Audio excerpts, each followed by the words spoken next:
Shalom saudara yang dikasih Tuhan. Kembali kita melanjutkan pelajaran The Secret of 1 Yohanes. Kita sudah masuk di bagian yang terakhir, di bagian yang ketujuh, yaitu penutup tentang Yesus Kristus adalah Allah yang benar.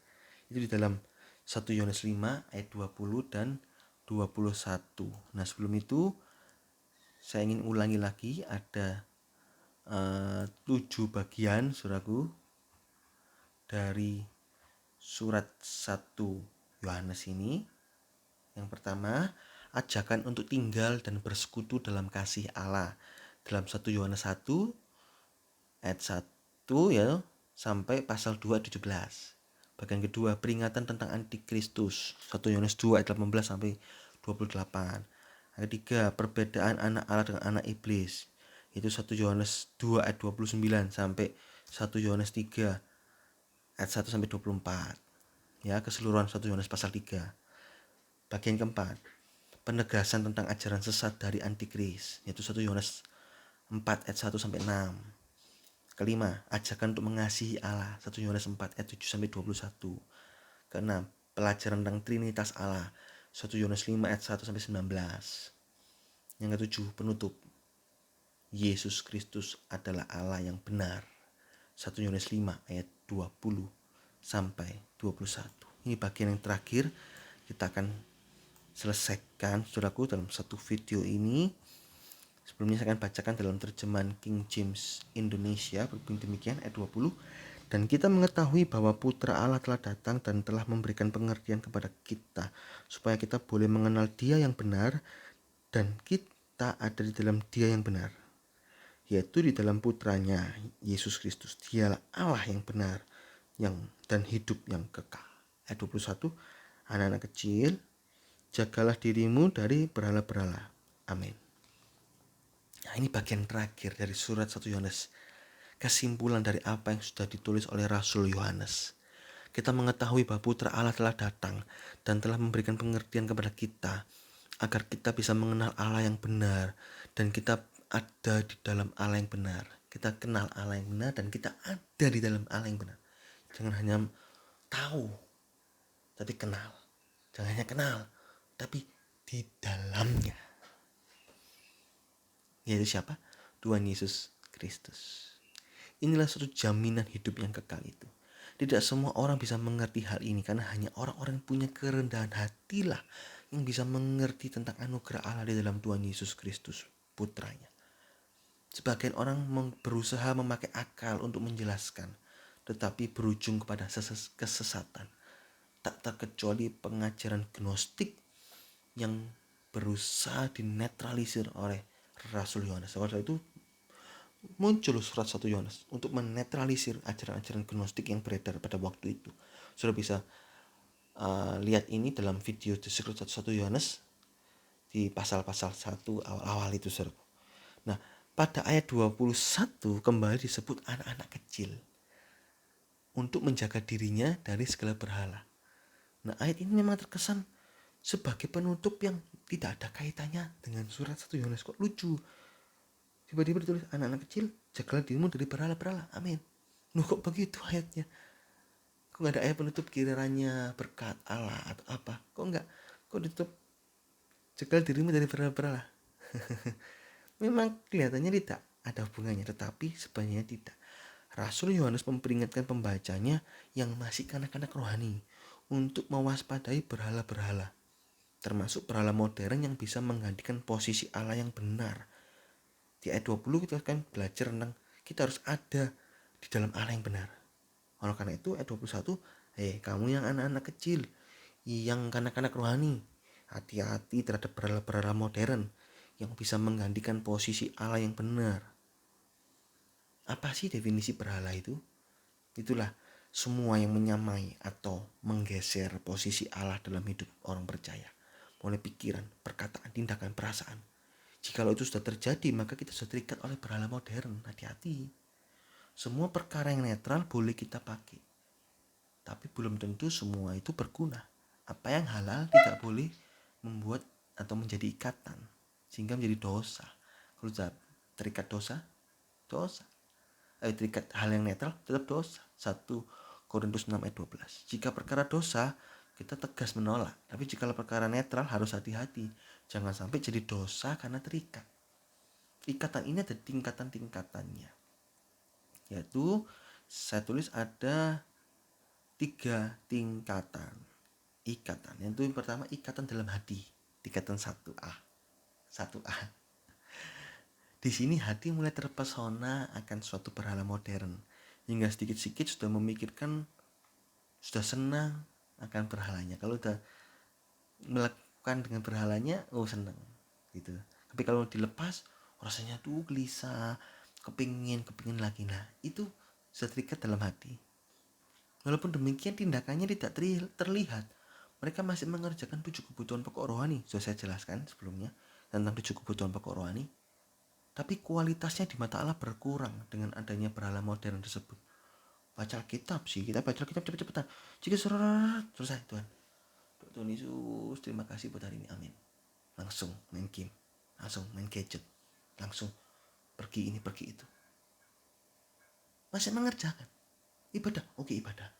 Pulang ibadah, terus langsung pergi tempat lain, tempat hiburan, berhalanya, mengerjakan berhalanya. Apalagi kalau ibadah, dengarkan firman sih, tapi handphonenya main. Itu ikatan dalam pikiran, tingkatan 1A.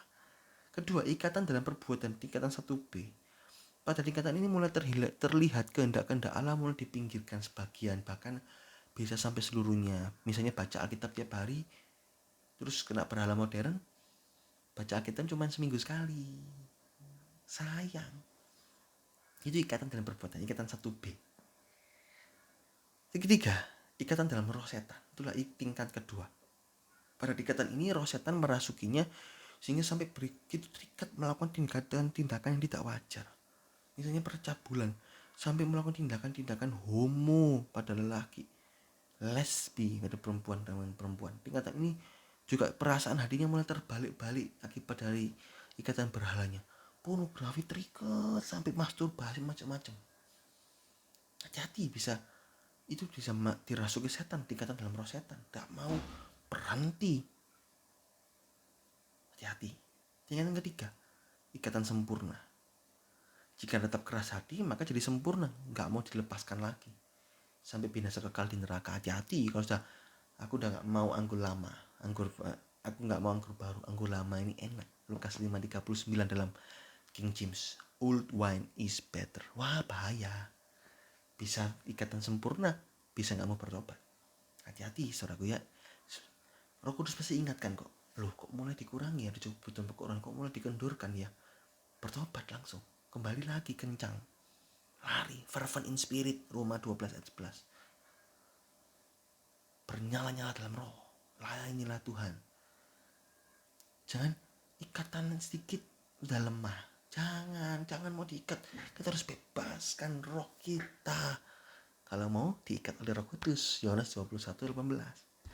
Nah, ada ciri-ciri orang yang terikat, ciri-ciri praktis untuk melihatnya. Juga periksa diri kita. Yang pertama, 7 anggur atau 7 kebutuhan pokok rohani itu terganggu. Kesukaan dari kebutuhan pokok rohani itu terganggu. Apa saja? 7 kebutuhan pokok rohani: hidup suci, pikul salib, mau bersekutu, baca Alkitab, ibadah, melayani, dan doa. 7 kebutuhan pokok rohani mulai terganggu. Wah, itu mulai ada ikatan. Kedua, nomor 1 lebih dari Tuhan. Siapa? Ya, berhalanya itu. Sampai waktu habis untuk aktivitas tersebut, pikirannya habis untuk aktivitas tersebut, bahkan perbuatannya penuh aktivitas tersebut. Tak mau ngerjakan 7 kebutuhan pokok rohani lagi. Hati-hati. Ketiga, rela korban. Main gamemu sampai beli uang, beli korban, tenaga, waktu, karirnya dikorbankan, bahkan ibadahnya dikorbankan dan lain-lain demi berhala modernnya. Hati-hati. Keempat, menghalalkan segala cara agar dapat melakukan ikatannya. Kalau sudah menghalalkan segala cara, hati-hati. Itu ciri-ciri terikat. Jangan sampai kita terikat, ya. Dalam Kidung Agung 2 ayat yang ke-15 itu dituliskan tentang rubah-rubah kecil. Kidung Agung 2:15. Berhala itu seperti rubah-rubah kecil tapi merusak kebun anggur. Rubah itu adalah binatang yang merusak kebun anggur yang sedang berbunga. Anggur melambangkan sukacita. Mazmur 104 ayat 15. Kebun anggur berarti suatu tempat yang penuh dengan sukacita. Pada konteks ini adalah sukacita antara mempelai laki dengan kasihnya mempelai perempuan. Itu Kidung Agung kan, konteksnya itu mempelai laki dengan mempelai perempuan. Mereka menanam menanam anggur dalam kebun, dan kebunnya ada lebih dari satu. Kita baca aja ya, Kidung Agung 2:15. Kidung Agung 2 ayat 15. Tangkaplah bagi kami rubah-rubah itu, rubah-rubah yang kecil. Bagi kami siapa? Ya, mempelai laki dan perempuan. Yang merusak kebun anggur. Loh, kebun anggurnya banyak. Kebun anggur kami. Loh, siapa pengusahanya? Berdua, mempelai laki perempuan yang sedang berbunga. Hati-hati. Kita sudah mulai hubungan. Punya kebun anggur antara kita dengan Allah. Apa sih kebun anggur kita dengan Allah? Yang pertama, anggur firman. Allah kasih firman, kita taat, kita suka baca firman, Allah beri terus. Itu Yesaya 15 ayat 16. Itu kedua, anggur doa, Yesaya 56 ayat 7. Kita di rumah doa, Allah kasih kita pesan untuk berdoa. Kita juga doakan, kita rindu berdoa. Ada kesukaan doa. Ketiga, tentang anggur pelayanan, 1 Tesalonika 2:19-20. Kita senang melayani Tuhan. Allah juga terus memberikan kita pelayanan, pekerjaan-pekerjaan. Satu kesukaan dalam pelayanan. Keempat, anggur Roh Kudus. Kita penuh dan dipimpin Roh Kudus, sukacita kalau dipimpin Roh Kudus, hidup dalam kebenaran yang diatur oleh Roh Kudus. Senang. Kelima, anggur kesucian. Kita rindu, sukacita kalau bisa hidup dalam kesucian sampai dalam batin. Itu. Keenam, anggur ibadah. Kita senang kalau ibadah. Mazmur 122:1. Aku bersukacita ketika ku mendengar, mari kita pergi ke rumah Tuhan. Sukacita, ibadah senang, live streaming juga senang ikuti, ibadah offline online senang ikuti. Itu anggur sukacita.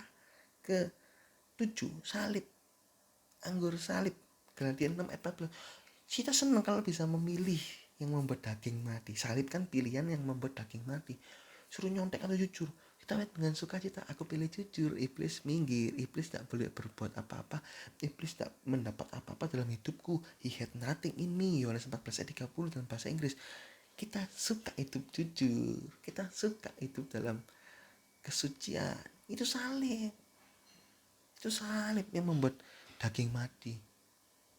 Nah, 7 anggur ini kan kita sudah mulai membangun. Ada banyak kebun anggur. Kebun anggur salib, kebun anggur ibadah, kebun anggur kesucian, kebun anggur Roh Kudus, kebun anggur pelayanan, kebun anggur doa, kebun anggur firman Tuhan.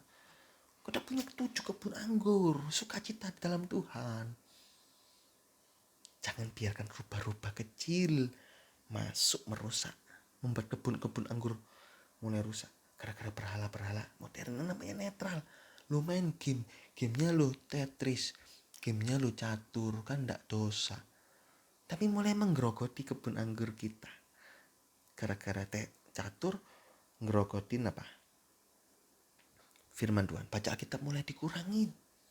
Doanya mulai dikurangin.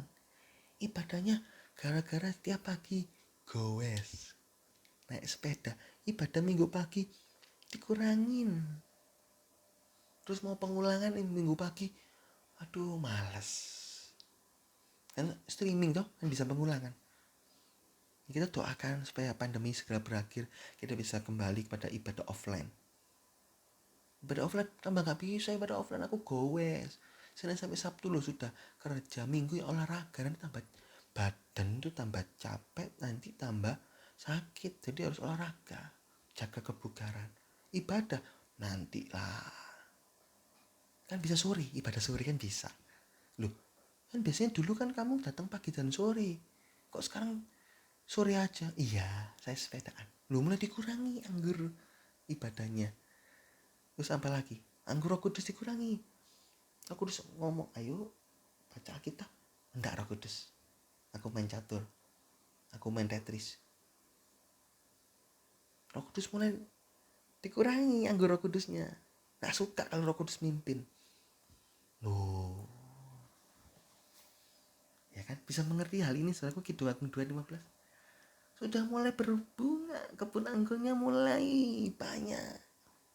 Kebun anggur kami, hubungan kita dengan Allah semakin dekat. Tapi karena rupa-rupa kecil mulai terganggu, karena rupa-rupa yang merusak mulai terganggu. Inilah siapa rupa-rupa kecil, berhala modern, pekerjaan-pekerjaan setan yang dalam rupa perkara-perkara sederhana yang nampaknya netral tapi merusak.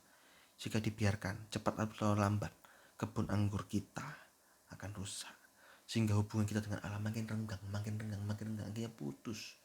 Oleh karena itu kita harus kenyang dengan perkara-perkara di atas, sehingga bisa menginjak-injak madu dunia. Amsal 27:7. Pakailah dunia ini seperti orang tidak memakai. Jangan ada berhala. Pakai seperti orang tidak memakai itu apa maksudnya? Kalau ada kita pakai, kalau nggak ada ya sudah. Kalau memang aku tidak memiliki itu, saya nggak merasa punya itu, saya nggak merasa memakai itu. Tapi kalau perlu aku pakai, nggak ada masalah. Itu 1 Korintus 7:31. Artinya adalah kita bisa memakai perkara-perkara dunia ini tanpa menyalahgunakannya. Selama tidak salah pakai, kita bisa pakai. Tapi jika sudah salah pakai, kita perlu memikirkan lebih lagi untuk memakainya atau tidak. Hati-hati, jangan ada berhala, ditutup. Jangan ada berhala yang membuat hubungan kita, Allah dalam kita, kita dalam Allah, rusak. Hati-hati. Kesimpulan dari semuanya ini adalah kita sudah mengerti tentang Allah yang benar di dalam Tuhan Yesus Kristus. Kita sudah mengerti tentang Trinitas Allah. Kita sudah mengerti tentang tinggal dalam Allah, Allah tinggal dalam kita. Kita yang sudah mengerti semuanya itu haruslah berusaha mendekati Allah, mau tinggal dalam Allah, tinggal dekat Allah, Allah tinggal dalam kita. Sehingga pikiran, perasaan, perkataan, tindakan kita sesuai kehendaknya. Inilah suatu hubungan yang indah dan berkenan kepada Allah. Tuhan Yesus memberkati. Kita sudah selesaikan saudaraku surat 1 Yohanes. Nah, kita akan lanjut terus di dalam kitab-kitab yang lain, surat-surat yang lain saudaraku. Masih ada surat 2 Yohanes, surat 3 Yohanes. Saya sudah tulis juga tentang Obadja. Saya sudah tulis juga tentang Yunus. Kita akan belajar terus. Saya juga akan terus tulis. Surat 1 Yohanes ini oleh anugerah Tuhan sudah selesai, total 92 lembar. Saya bersyukur saya sudah punya buku tentang surat 1 Yohanes. Dan apakah buku ini tidak direvisi? Buku ini akan terus direvisi karena pembukaan terus bertumbuh, bertahap. Jika ada pembukaan baru, saya akan revisi lagi, dan terus direvisi sampai Tuhan Yesus datang kembali. Sampai minggu ke-70 Daniel itu akan ada pembukaan sepenuhnya. Seluruh firman Tuhan terbuka jelas dan kita mengerti semuanya.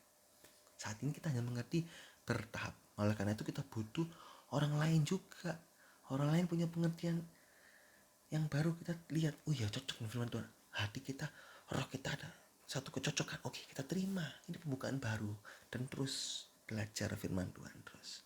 Oke, puji Tuhan, Tuhan Yesus memberkati.